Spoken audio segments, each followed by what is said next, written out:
Conhece esta casa? Quem visita o Nova Friburgo Country Club com certeza sabe qual é. Ela foi construída para ser a residência de campo do Barão de Nova Friburgo, Antônio Clemente Pinto. Hoje a monarquia e os títulos se foram, mas parte da história da cidade permanece na construção. Para construir essa propriedade, ele convidou 2 profissionais, um paisagista, o francês Auguste Glasiou, que pensou no jardim, e o arquiteto alemão Gustave Eiffel, que também já havia feito a casa dele lá no Catete, no Rio, né, o atual Museu da República.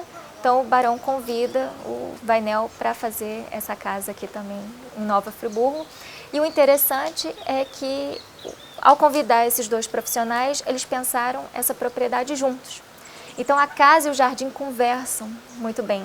O jardim foi projetado por um dos maiores paisagistas do século XIX, Auguste Glasiou. O imóvel de arquitetura romântica contém mais de 10 cômodos, além de 2 anexos. Foi construído entre 1860 e 1862, quando foi finalizado. Naquela época, havia uma cerimônia para a inauguração de um empreendimento, o lançamento da pedra fundamental. No chalé, pela importância, o Barão fez esse chamamento do Dom Pedro II, aproveitou uma data muito interessante, que é o dia 23 de novembro, que é o dia de São Clemente, né, que é o santo de devoção da família do Barão, e ele convida Dom Pedro para fazer esse lançamento da pedra fundamental dessa propriedade. Então, essa trolha ela é a certidão de nascimento do chalé, é a certidão de nascimento dessa propriedade. Em 1869, após a morte do Barão, o chalé passou para o filho mais velho, Conde de São Clemente. Por causa do título, a propriedade passou a ser conhecida como Parque do Conde de São Clemente. Com 3,87 km² de extensão, o local englobava os bairros do Centro, Olaria, Bela Vista e Parque São Clemente, até a família decidir vender a propriedade. Em 1913, esses herdeiros, já sem condições de cuidar dessa propriedade, decidem vendê-la, e quem compra é Eduardo Guinle, que também é um dos maiores empresários do século XX. Eduardo Guinle transformou a chácara do chalé em sua casa de veraneio, vindo com a família durante os verões cariocas. A casa ficou com os Guinle por mais de 2 gerações, até que César Guinle, filho mais velho de Eduardo, vendeu as terras para um grupo de amigos. Ele um dia escutou, né, ficou sabendo que tinha um grupo de amigos que tinha fundado o Nova Friburgo Country Club.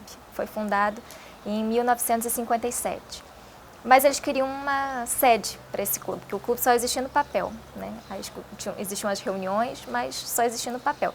E eles queriam uma sede que combinasse com o nome, né? Um clube campestre tinha que ter uma sede à altura.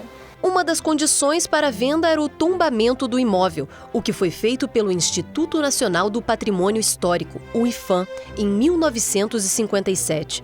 Desde o ano seguinte, o Country Club passou a ser o guardião da chácara do chalé, hoje conhecida como Chalé do Barão. A importância dele é naturalmente que ela transcende ao Nova Friburgo Country Club. Nós temos aí em torno de 160 anos de história e 62 anos de clube, né?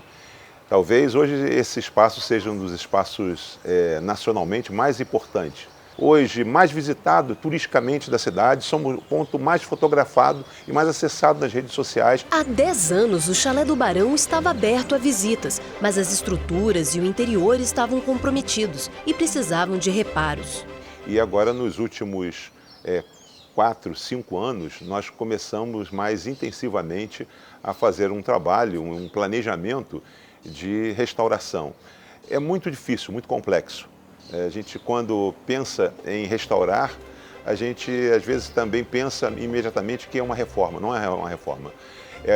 Na verdade, é um trabalho artístico que vai sendo feito e os problemas vão sendo encontrados e você não tem um planejamento certo. Como a situação exigia um reparo emergencial, principalmente nos telhados, o Country Club fez campanhas para arrecadar verba para o restauro. Até um carro foi rifado para cobrir toda a parte estrutural e emergencial. Chovia e chovia dentro e não adiantava tapar goteiras, tinha que fazer um trabalho definitivo. Para descobrir o que precisava ser feito, Roosevelt precisou contar com a ajuda dos sócios. O empresário Joilson Vermelinger foi um dos principais apoiadores do projeto de restauração. O Roosevelt, ele me convidou para vir dar uma olhada aqui no telhado, na obra, porque já estava parada e estava preocupado com a situação do prédio, que parecia que cada dia piorava mais. Então eu vim aqui e realmente vi que a coisa estava complicada, que se a gente não tomasse uma atitude,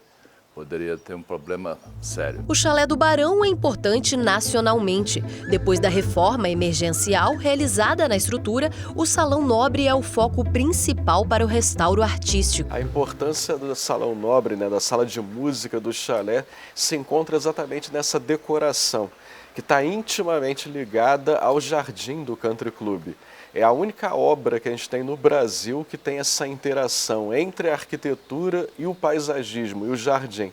Então, dentro daquela sala, os dois artistas que trabalharam ali, que foi o Bragaldi e o Tassini, que foram os mesmos que pintaram também o Museu da República, o Palácio Nova Friburgo, no Rio de Janeiro, eles reproduziram em torno de 75 espécies de flora do jardim para dentro do chalé. Então, nas faixas, a gente encontra todas as espécies de flores que tinham nos jardins, além no teto de ter as 4 estações e o carro de Apolo pintado ali. O Chalé do Barão tem vários cômodos e os detalhes na estrutura e nos desenhos artísticos tornam os trabalhos ainda mais difíceis.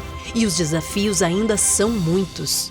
Os desafios é vencer, um dia de cada vez, porque restauração é isso, a gente se envolver com o trabalho e com essa história, e o casarão tem muita história para contar, e ele vai contando para nós essa história, de como a gente deve trabalhar com ele, proceder e tentar da melhor forma possível devolver essa história a Nova Friburgo.